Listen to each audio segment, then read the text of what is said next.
Now, what happens when your child's doing electronics?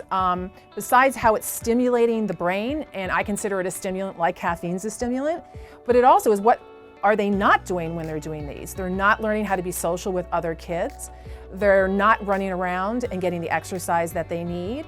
And they're amping themselves up to such a degree that they're really becoming sleep deficient because they can't get to bed on time because they're so jazzed up from all the electronics that they're doing. So it's both what it does to you and what it keeps you from doing. My tip for limiting technology in a child's diet, their electronic diet, would be that you limit it to an hour a day on the school during the weekday, because they're also going to do some computer work. And on the weekends, you can allow about 2 hours. But I don't let any kid go near, especially mine, go near an electronic device until they've paid for those minutes by exercising.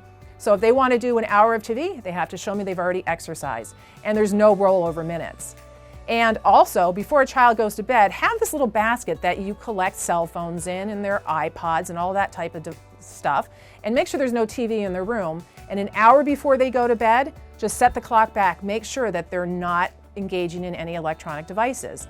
Now, children, like tweens, still need about 10 hours of sleep. So make sure they get between 8 and 10 hours. The younger ones need more towards the 10 and the teens more towards the 8 hours a day.